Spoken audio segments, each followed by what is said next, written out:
Welcome, nutritionradio.org listeners. This is Lonnie Lowry, university nutrition professor of over 20 years and podcast host of long-running shows like Iron Radio. Come on in. Hey, everybody. Welcome to another episode of Nutrition Radio. This is Lonnie Lowry. I'm a professor of many years. I'm a food industry and academic consultant. And we have with us Lonnie Ducote. Hi, everyone. Back again for week 3. I am a former competitive bodybuilder and just kind of general all-around health and fitness enthusiast. And hopefully we have some good tips and ideas for you here this week. All right. Yeah, in fact, let's start with a listener comment. He liked one of the earlier episodes when we were talking. Craig Curtis just made a comment on YouTube. He said, "Great program today. I needed this. I've been struggling to lose weight, so I'm beginning to keep a food log. How to have willpower over time. When you do well for 6 days or so, then the cravings are so strong and the fat loss stops." This is really a good point.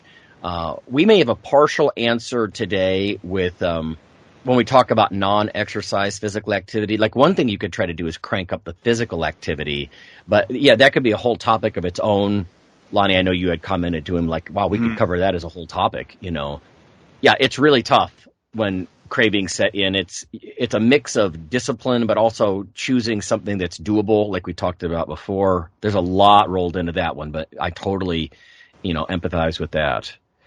Yeah, I'm not sure. I maybe 10 years ago, my advice would have been different, but I think, and especially because he just happened to pick the time frame of 6 days, because I actually used to have a diet where on the 7th day I had this just insanely gluttonous cheat meal scheduled, and that worked.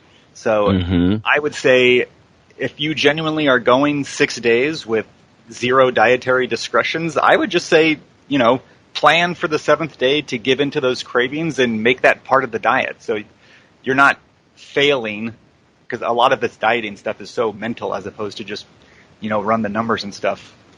So just, 6 days can be kind of a long stretch for some people. But if you genuinely are going 6 days and you've stuck to your diet and are in a calorie deficit and, the fat loss is happening, on the 7th day, just maybe even write down the cravings you've been having and have them on the 7th day. Call it part of the diet so you're not falling off the wagon, so to speak. So there's no negative psychological hit, and there might even be a beneficial physiological, boost. That's my thought. It's not just psych. I mean, really low-calorie diets can lead to, thyroid, depression, and slowed metabolic rate. And if you were to refill your muscles with some carbohydrates, eat a little, hopefully, slow down any type of thyroid reduction and metabolic rate reduction. I do like the idea of cyclical stuff, actually. This was funny. Back when my wife and I first started dating, I had mentioned that Get Shredded diet last week. I think it was basically, it's a keto diet, basically, as close to zero carbs as you can get. And so based on my success with that, I just kind of started eating like that. I probably did that for years. But so I was eating like that when I met her. And then I think we went to the Queen Mary out here in California, which is like a docked old wartime ship. But they have this fancy little tea room you can go into. And then they had these tea cookies you could order. So we got those, and then I ate 3 or 4 of those, and I started sweating. My wife was like, "Are you okay?" I'm like, "Yeah, I haven't had carbs for a week." So right. That did used to happen to me. I don't think it does. It didn't every time, but it was kind of a funny little, she thought I was going to get taken out by tea cookies or something. Right. That's funny. Yeah, I suppose you do start to, digestive enzymes, metabolic pathways in your fat and muscle tissue, everything starts to adapt toward what you're doing. If there's no carbs and you flood them in, yeah, that's probably a little bit alarming for your physiology. Okay. All right. Well, let's get to our topics today. Our trend, I think this is an interesting thing. People have always snacked. Market news, food and fitness trends. But snacking is something that can sabotage your diet. We were just talking about having a real strict diet to the point that it causes cravings or you need a cheat day once a week. Snacking can undo some of those benefits of a strict diet. Is that what you are reading? Yeah, it can and it can't, I guess, depending on what you're snacking on. So the study here is out of England, so food culture out there is probably a little bit different than ours, but I thought it was kind of something interesting because so much of what you hear is like breakfast, lunch, dinner, and then sometime maybe 10 or 15 years ago, that whole bodybuilding idea of eating more frequent, smaller meals kind of made the mainstream. And then I kind of saw that morph into, just 3 meals and snacks, as opposed to like, cutting your meals in half and then eating them twice as often. So this is showing us that apparently 95% of people snack, and significant amount of them, 47%, are eating 2 snacks a day, and a third of people are eating more than 2 snacks a day. So they're considering, based on this study, I read a lot of it, but I don't have the full text, but they're considering snacks like the actual food items themselves. I didn't see them make any distinction between what qualifies as a snack being like between meals. Right. So they're just calling it like snack foods. So they're like a nut and the fresh fruits, they're calling high quality snacks, and those actually aren't impactful to people's health, is what they have found. And then other snacks were cookies, cheese and butter, cakes and pies, granola, cereal bars, ice cream, frozen dairy, donuts and pastries, and candies, cookies, and brownies. So they're just saying that the people that are snacking the most can actually get a quarter of their calories from these snacks. Yeah. So and on top of that, they're showing negative health markers on the other end too. So it's something to be mindful of, and I think eventually we're going to talk about something called mindful eating. But this is, I think when you hear snacking, sometimes you hear that term like mindless snacking associated with it. So just kind of something to be aware of, like, if you are giving into a craving or something, and if you're trying to lose weight or maintain your weight, just, you could be adding as much as 25% to your calorie intake by just, look at that, a little thing sitting out. And so if you're doing that a couple of times a day, you might be way overshooting your calorie needs. And depending on what you're eating, it could be having negative health effects on the other end too. Yeah. You said that's UK data? That's from Great Britain? It is, yeah. Yeah. I think that's where the cheese and butter they lumped in as a snack category, which I don't think a lot of Americans would consider cheese and butter a snack. It's a good point. I mean, podcasts reach an international audience. We've got some very clever listeners over in the UK. But I've seen NHANES data from the US that are pretty similar, defining snacks like it's not a full meal. So it's, a couple of hundred calories, several hundred calories maybe, but not as much as a meal. It's outside of meal, so it's not the same as a dessert. But the NHANES data in the U.S. that I noticed, it looked like we snack in the U.S., they tend to be higher sugar, junk food like chips and stuff like that. Yep. Lower protein. One of the things that I've done over the years is always try to at least include some protein, in those snacks. There's something that Dr. Joey Antonio, he just sent me a paper about. I think it's called the protein dilution hypothesis, that it's a hypothesis, but that people are seeking protein and all the carbon fat in the environment. We're taking that in along with the protein, but that's sort of like this dilutional thing. So we end up overeating the carbs and the fats because we're really after the protein. It's just an interesting hypothesis. I think that's how it goes. But in that case, snacks don't provide that. When you think about snacks, cookies and chips, you mentioned cakes and pies and pastries, and these are low protein things. I suppose an actionable thing listeners might want to think about is how about just get some protein in there? Like sometimes you mentioned cheese. Literally everything they mentioned was essentially zero protein offering here. Yeah. Nuts, I guess, have a little bit, but nuts and cheese would be good. That's casein, of course. But yeah, I would go for like a low fat string cheese, stuff like that. And an apple, to your point, try to make a piece of fruit or some nuts or something that's constructive. Before we hit the record button this morning, everybody, I was just telling Lonnie about, like, last night I had chicken breasts and just carrots. Really, really, kind of on diet, if you will.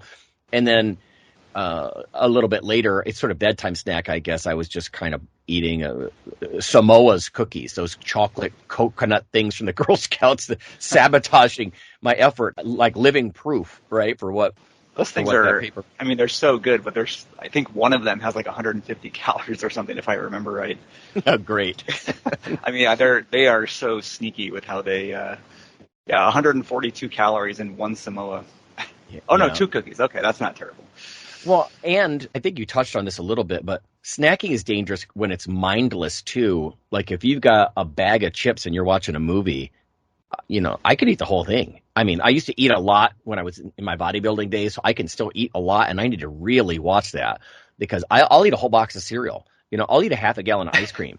I mean, I got to be really careful when it's just that kind of mindless snacking too, because that seems to happen more with the snacks than like a planned meal as well, Yeah, it can really just the food can just disappear, and you won't even really notice it or enjoy it, and it's like, oh God, that was an extra 600 calories of essentially junk, and I didn't even really enjoy it. Yeah, it's like that old. I did it in season 1. Eat less carbon. You could call it extra calories. You could call it just all this carbon that you're shoveling into your system. We're just talking about carbon footprints, but when you're eating a bunch of sugary, fatty foods, that's way too much calories and quote unquote carbon that you're. There's your new diet book right there. Yeah, the environmentalist and the diet people with that one. Right, the TED Talk guy. Diet. Yeah, I think he's going to kind of own that one. It's really it's a great video. I would encourage anybody to look at it. It's called The Mathematics of Weight Loss or something, or it's about personal carbon footprint. It's really interesting. But yeah, snacking is really going to add to that. That's a good point. So mindful snacking, I guess. Breaking nutrition science. Okay.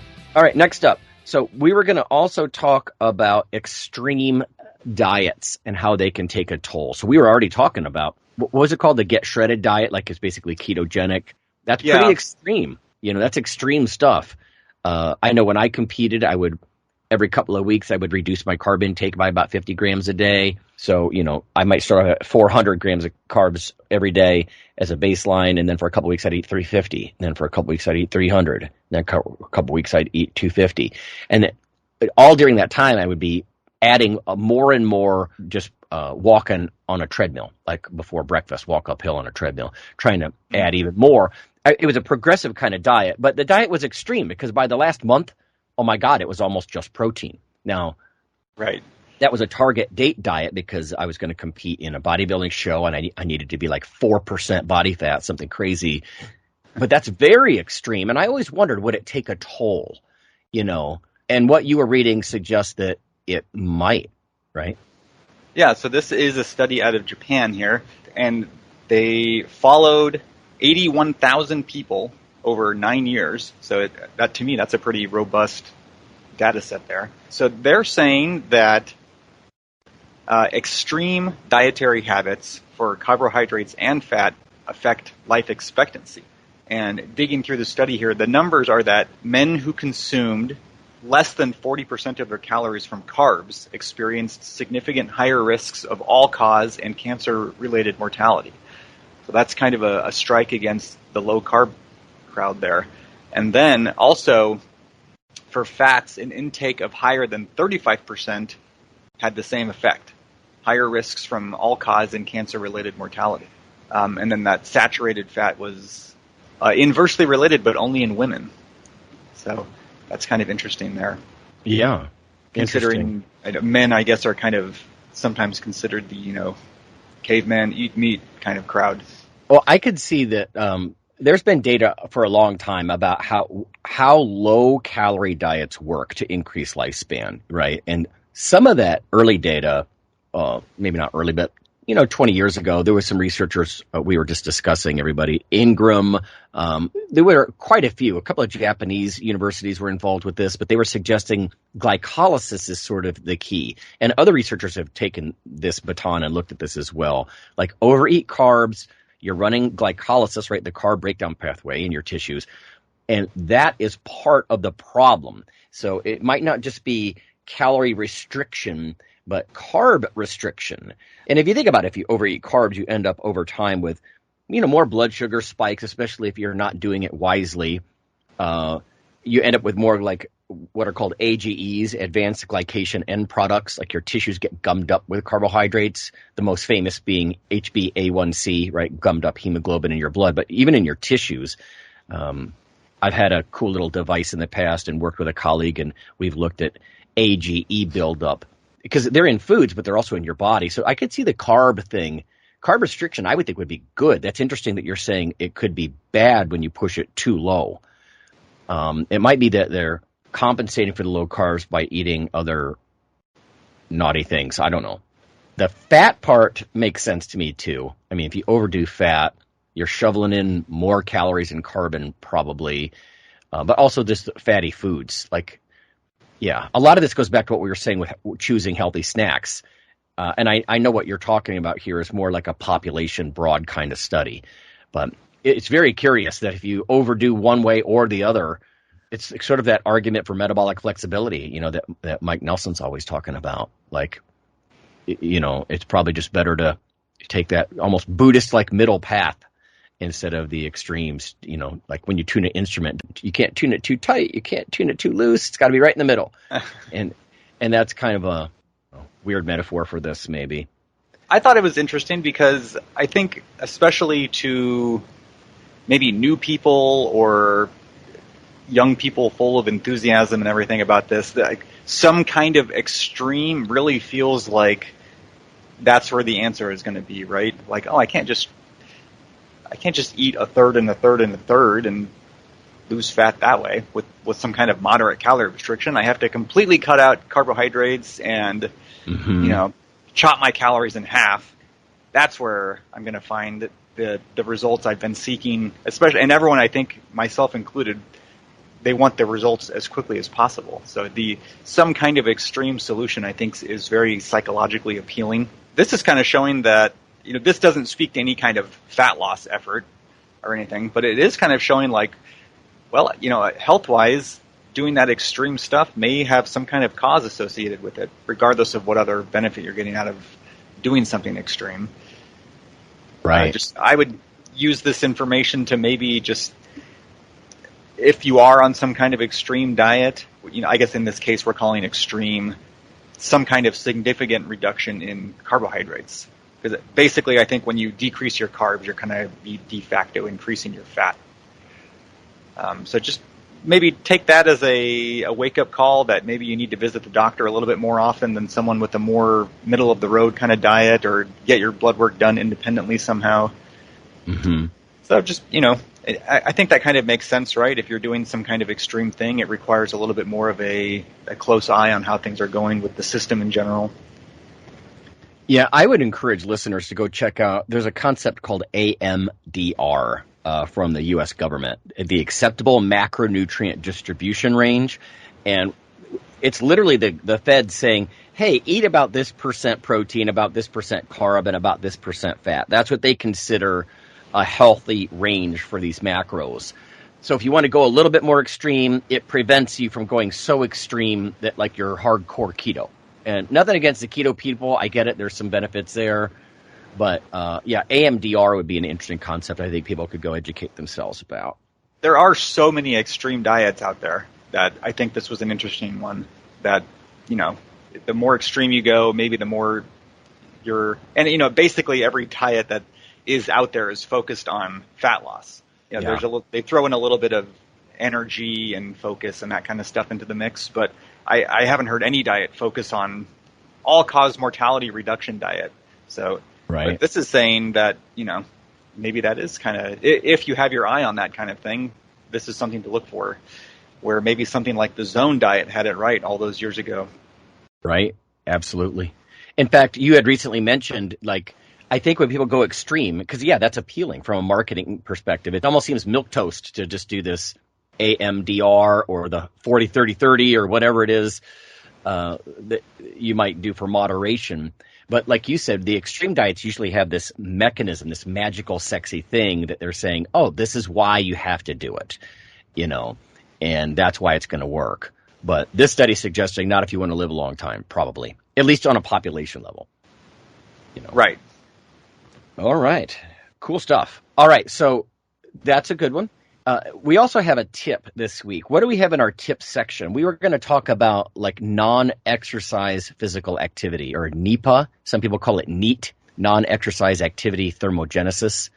I always preferred NEPA because it says what it is, right? It's not exercise. It's not purposeful and planned and set aside, but it's just physical activity.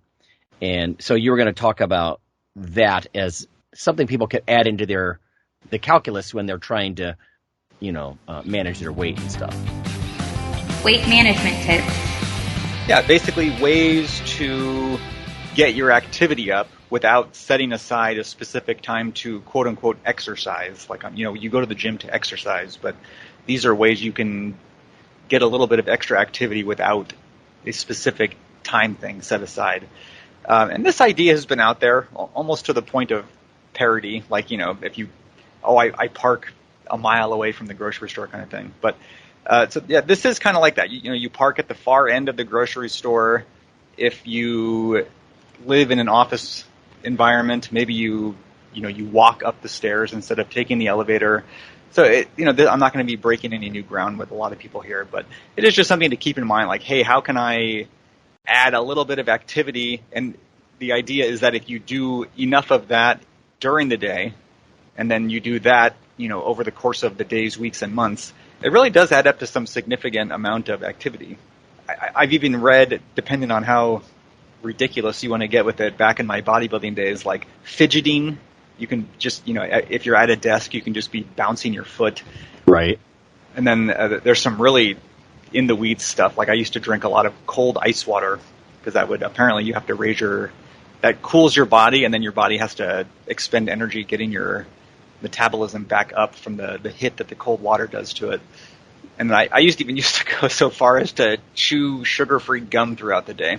This is at the way, way, way deep end of a bodybuilding diet, just trying to eke out like, maybe I could burn an extra 12 calories every day by chewing gum. Right. Starting from the big blocks there, and then you can really get down into some fine sand to fill that glass. Yeah.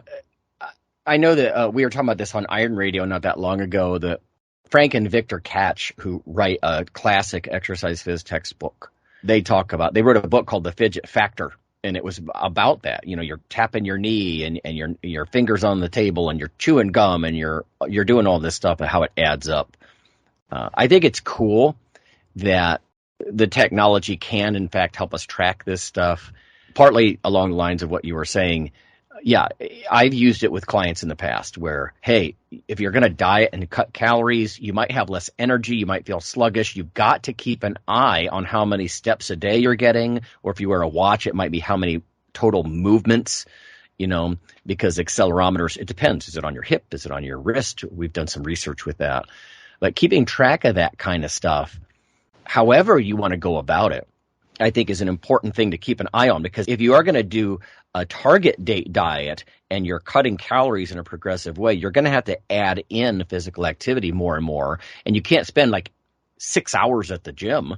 So trying to walk around more, I've told students, you got a backpack full of books, so you walk 15 minutes across campus. That's NEPA, right? That's neat. That's helpful stuff. Or I would go for walks with my wife, and I'd wear one of those X vests, those lead, weighted kinds of, it's just dead weight, so you can burn more calories when you're out doing, I guess at that point it might be considered exercise because it's kind of intentional, but not the backpack in the books, at least. Yeah, there's a little bit of back when I first heard the concept, and I remember reading stuff like that, I was like, well, walking is exercise. For the broad category of that kind of non-exercise, they generally don't consider like extra walking like purposeful exercise for some reason. Yeah, and, I've spoken with healthcare professionals, and sometimes they want to dodge the E word. They don't want to say exercise prescription because they don't want to be responsible for that. So I know a lot of dietitians will just talk about walking. It seems to be the default because it's a motor skill that not a lot of people need extra training to perform. My problem with some of that is, though, that not everybody can just do that. If your neighborhood isn't safe or you don't have sidewalks, there's a lot of things that come into play. So I think we need to be careful and just say, just get out and walk more. Right. But they'll say physical activity instead of exercise for that very reason. They're trying to avoid getting prescriptive and doing screenings and programming and all the stuff that goes into exercise. It's not bad advice, I suppose. Well, what if you have an injury, knee, ankle, hip, whatever, you can't walk? I mean, there's any number of reasons that I think we need to be careful with it. But by and large, yeah, tracking that stuff, I think, especially if you are going to try a diet, it's one of the things a lot of people don't think about. Yeah, and I think there's a lot of opportunities for extra activity to be put into your day. This is maybe a funny example, but there was like a workplace fat loss thing a few years ago that I had got a little too loose with everything and just accumulated a little extra weight, and someone happened to throw one of those weight loss contests that I jumped in on. And towards the end, I was using my watch, like kind of back to that gamification thing we were talking about. And I always had this goal to burn 500 calories a day. And so I work in an ER. So when one person leaves, you have to clean the bed, wipe it down, and then go get the linens to put it back on.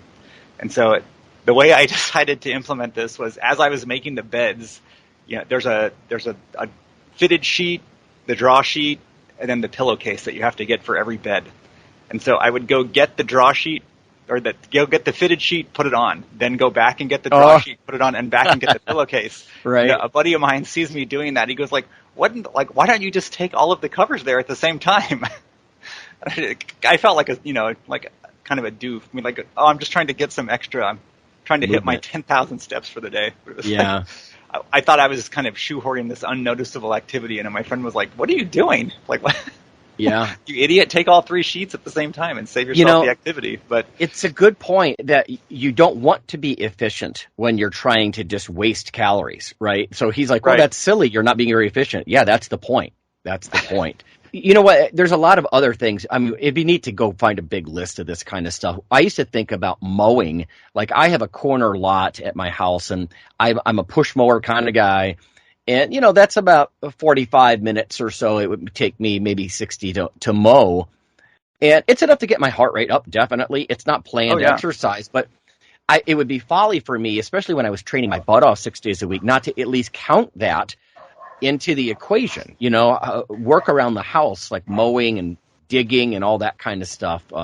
My wife and I are painting right now the house. That takes quite a bit of effort. So it's worth keeping that in mind. And it's neat that we have technology now. We can kind of track it, I guess. Mm-hmm.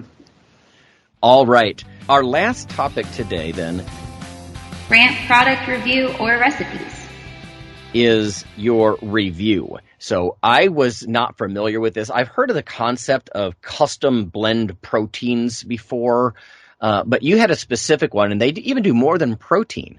Yeah. So this isn't an entirely unknown thing here. I hopped on this bandwagon 5 or 6 years ago or something just to try it out, and I've kind of stayed on it. It used to be called True Protein. It's called True Nutrition now. That just to be upfront here, this is not like an ad for them. We receive no money from these people to say this. It just happens to be a product I use and like and wanted to make people aware about there. So truenutrition.com is the place you go. So what it is they sell protein and basically everything else. That's why it's True Nutrition now. But you can make a custom blend of protein with not only different types of protein, but you can add in all sorts of other stuff. So you start with a custom protein blend, and depending on what your dietary preferences are, or whatever, they really have a variety of different proteins here you can put together in increments of 5%. So they have whey protein concentrate, isolate, they have soy protein, they even have like grass-fed whey protein if you like that idea. And then they also have egg white protein. If you don't want anything animal-based, they have pea protein, rice protein, soy protein. They even have some really interesting ones down here. They have hemp protein, alfalfa greens you can add, pumpkin plus protein. I don't see it anymore, but a little while ago they even had cricket protein. Maybe anyone has heard of that kind of trend of growing crickets for protein instead of cows. They were on that bandwagon there for a little while. I guess not a lot of people were chomping at the bit to add crickets into their protein. I used to joke about, I don't fancy the idea of kind of going and spitting antennas out of my lips. But there was a keynote lecture at the International Society of Sports Nutrition meeting years ago, and they just called her the bug lady or the bug girl, bug protein girl, and that was her whole thing. It's a complete protein, so it's not missing certain amino acids like a lot of plant proteins. So it's high quality. Mealworms and crickets seem to be the ones. I suppose it was super pulverized and powdered, I wouldn't have a problem with it. It's certainly, sustainable. My goodness. Actually tossed it into a protein blend. Oh, you tried it? Yeah, I added 5%. So it was very minimal, but I just kind of figured it was doing some small part to offset the carbon emissions from cows or something. And at 5%, it was essentially unnoticeable. Yeah. It's a really interesting thing you could play around with there, depending on what your preferences and dietary things are. And the way I like to drink protein shakes these days is actually turn it into a protein pudding. And so I've played around with various blends on here to find which ones kind of puddingify the best. Interesting. Every time I add one, let's see if I add 10% of this one and take away 10% of that one, what that looks like with 8 ounces. Right. And then if you like beyond the protein, they have little things you can add in, like they have a aminase boost, so it's like a digestive enzyme that helps you digest the protein. They have a greens powder you can add right into it. They have little mushroom powder extracts you can add into it. Ooh. So yeah, depending on what you're looking for, it's a very interesting little mixer thing here. And then they have flavors. They have any flavor you could imagine. They have it really. And generally, I find they're pretty good. They're probably not as good as the thing with pieces of cake on the front cover at Walmart in terms of the taste, but it's good enough for a protein drink. Now, how big did you say you can get at a time? How much? In terms of pounds? Like, yeah, bulk in pounds, kind of, yeah. Oh, you could order, I don't even know the limit. You can get it from anywhere from a pound up to, as many 5-pound bags as you want. Okay, 5-pound bags. My dad and I will generally order together, and it's not uncommon for me to order 30 pounds from here. I like chocolate, so I just, half and half.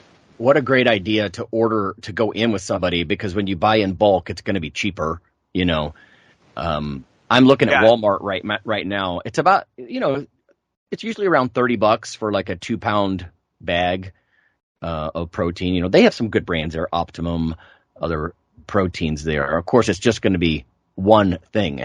And I'll tell you, you got to be careful too. I once saw, I think it was an EAS product, and it said 100% whey, huge letters on the front, and you turn it over and it's not. I'm like, how can you do that? And I suppose they're thinking, well, the whey part of it's 100% whey. It's like, that doesn't make any sense to me. And so I was kind of rolling my eyes at some of the marketing of this stuff in the past. But and if the product is 100% whey?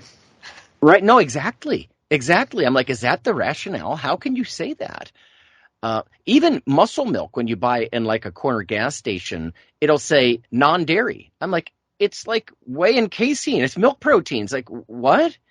Whey and or casein. Don't quote me on exactly which one, but I don't know how they say it's non-dairy other than it's literally not milk. Cow's milk as a whole. I don't know.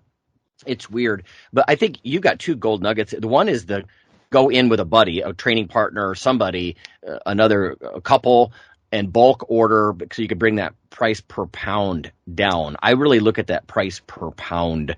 What you're talking about, though, is also the customizing thing. And when you add something new in, like you did with the crickets or whatever, that's something that I've noticed in the kitchen almost in general when you try recipes. Like I once bought some white bean powder to throw in with my pancakes. I'm like, I better do this conservatively because I'm going to get gas right. And it's going to take. And even with just like 10% of it, I could taste a little bit of that bean. And I was doing it for the, fiber and the lower glycemic index and all that kind of stuff. But yeah, not overdoing it, because when I was young, I would tend to be overzealous. And if I had the power to make a mixture of something, I would overdo whatever I thought was the healthy component and kind of ruin it. The pancake scorched, or they tasted terrible, or whatever it was. So yeah, some of it's, it looks interesting. Like they have a turmeric boost you can add. Mm-hmm. So, you can imagine drinking a protein shake that tastes like turmeric. I mean, so depending on how much of that you're adding, you could probably spoil your whole bag. So if you were going to add a boost, I would say certainly for the first one, you want to stick to like just maybe a 1 pound bag or something. Yeah. Or like a super greens. I remember Chad Waterbury. I'm sure you remember him, but one time he had a tip like, oh, just hide your broccoli in your protein shake by just throwing it in there, and you know. Right. I remember. According to him, you wouldn't even notice it. And God, I was so frugal and cheap back then that I ended up choking it down. But I certainly tasted every little microgram of broccoli in that shake. Microgram. Yeah, it's got that weird like sulfurous. It's those indoles and stuff. Yeah, and those cruciferous veggies. But the protein mixes that you're talking about, you said you can do 5% increments. So you would have the power to kind of manipulate this however you want. Yeah. And in terms of like a price comparison, I have found it to be kind of in the middle in terms of, the Walmart 5-pound tub of the week is probably going to beat it by maybe a couple of dollars a pound. But on the other end, I've seen a 2-pound tub of whey going for, $40 or $45. Right. So, yeah. That's probably for an impulse buy or something. But so here's on Amazon, Optimum Nutrition, the gold standard 100% whey. That's been a very popular brand for, I think it was bodybuilding.com's brand for a long time. Okay. Yeah. So, I mean, that, I feel like that has a fairly good reputation. And at 5 pounds, that's $75. So, probably $15 a pound is probably about what you can expect on the low end of protein. I see one here that's Muscle Milk's powder is selling for 2 pounds for $23. So that's about $12.50 a pound. What did you say about the quality then? Because I bought cheap whey before. In the past, I used to use it. I think it was $12 a pound was my thing. I was trying to get below that. With inflation, everything, things are going to go up. But the quality of the product matters too. Because I bought some really cheap whey. It might have been at Walmart this year, and it was terrible. It didn't mix well. It was grainy, and I don't know. I was going to add that caveat there because if you're falling below a certain threshold, like I've always kind of known Optimum Nutrition to be like the budget protein. And that's just my idea that I don't have any data about that. But, if you're falling below certainly $15 a pound these days, my eyebrows kind of raise up at that number. Yeah. Unless there's some kind of, fire sale where they're trying to get rid of something. So these people over at True Nutrition, their whey protein concentrate, which is their cheapest whey, is coming in at $15 a pound. Okay. So, it's in that realm still. You could probably, like I said, go to Walmart and find something a little cheaper, and you could certainly find something more expensive if you go to some other name brand thing. I think from a consumer point of view, when you're going cheap, you got to watch for maybe it's a whey concentrate instead of an isolate, which is not. It's going to be cheaper, but it's going to have a little bit of tiny dab of lactose and other things in it, and it's not like an isolate where you're isolating it away. In fact, in season 1 of Nutrition Radio, we kind of broke down the different types of whey. But even, casein mixed in there and I don't have a problem with that. Whey casein blends are really quite good. A fast and a slow protein, mix them together. That's kind of where I started getting my interest in mixing this stuff together, But it could also be a cost factor as well. They'll start sneaking in soy because as a commodity, soy protein is going to be cheaper, much cheaper than some of the dairies, but I'm also kind of nonplussed by soy as a protein source. When you mix it with whey, you're covering your bases. I think you're okay there. But yeah, I do think people need to think about that. But gosh, you gave so many options depending on your interest, whether it's sustainability or plant proteins or whatever. You could mix away. Yeah. So their soy protein isolate here is $14 a pound. And then they have whey protein isolate at $20 a pound. Okay. I also think it's an interesting little peek behind the curtain in terms of you can watch these prices go up and down and how they compare to each other. And I don't order necessarily that often to know that really, but it is kind of interesting to go, oh, look, the concentrate is 15 Well, what do they do to this one over here that makes it $5 more a pound? Right. Like egg white protein, it seems like every 6 months I hear some new story about some kind of avian flu, or God, didn't eggs go to like, how much for a dozen eggs was it last year? Inflation, yeah. I mean, it wasn't. There was some kind of bird flu that killed like 80% of the chickens in America. Oh, I see what you're saying. Yeah. And God, like literally an 18 pack of eggs at the store was, $8 or $9 compared to, $3.50 the year prior. Mm-hmm. And then there's even some more. You've probably heard of the intra workout nutrition. People like these super hydrolyzed things that absorb kind of almost immediately. They sell those here too, which is a hydrolyzed caseinate, right? Brand name Pepto Pro, but that's $40 a pound. Yeah, you could get really, really fancy. Over the years, I've just kind of gone toward. I like whey isolates. It's just isolated whey. Yeah, but the hydrolyzed stuff.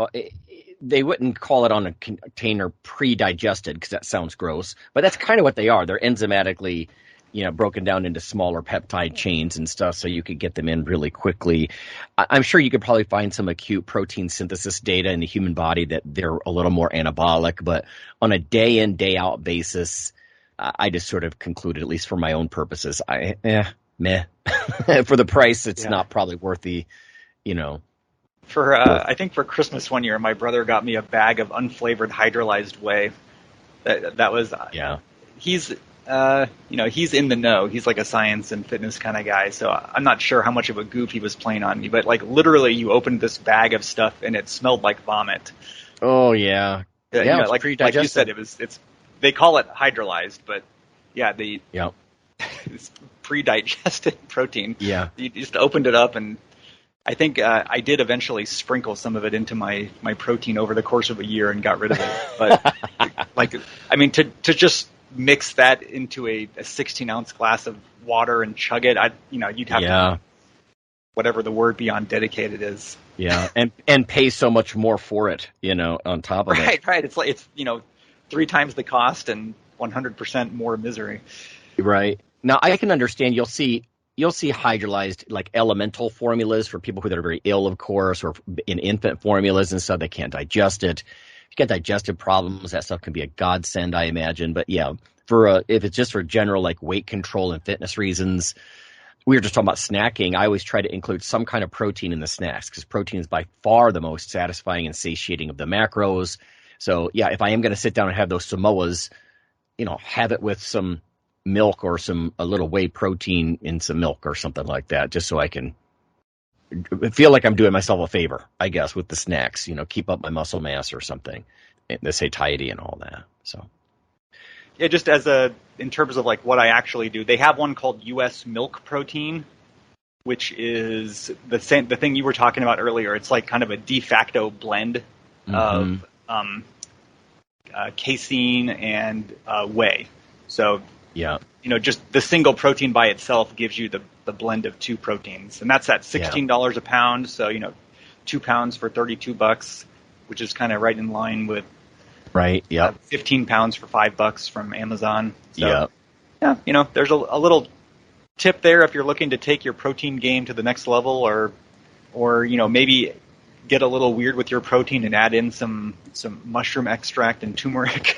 I'm interested in the mushroom thing. In season 1 of Nutrition Radio, we touched on that, some of the fungal stuff, because it's a complete protein. I'm more leaning toward that than I would a lot of plant proteins. Now, don't get me wrong. If you consume more plant proteins and you mix them together like this, I think you're fine.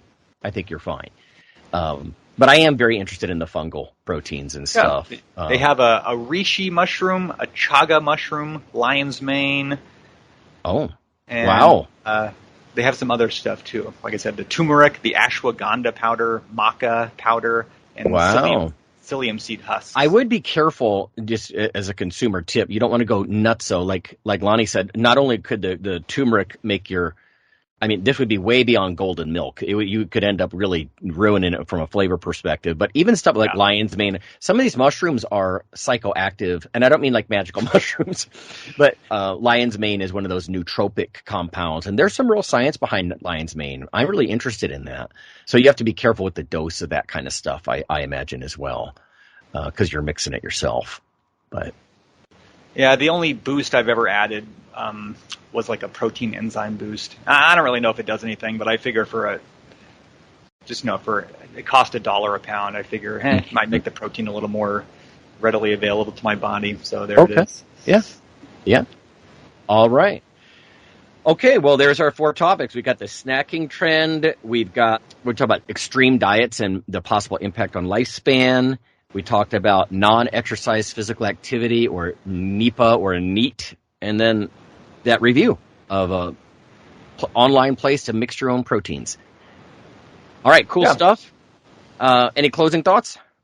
I think that's it for the week. All right. So a little bit of news and tips for everybody. We'll just tune in next week, and we'll have Lonnie on again, and we'll talk about 4 more things. We'll see you then. All right, can't wait. See you then, everyone. The nutritionradio.org podcast is for informational purposes only. If you're interested in starting a diet or exercise program, check with your physician, nutritionist, or qualified exercise physiologist in order to make the progress that you need.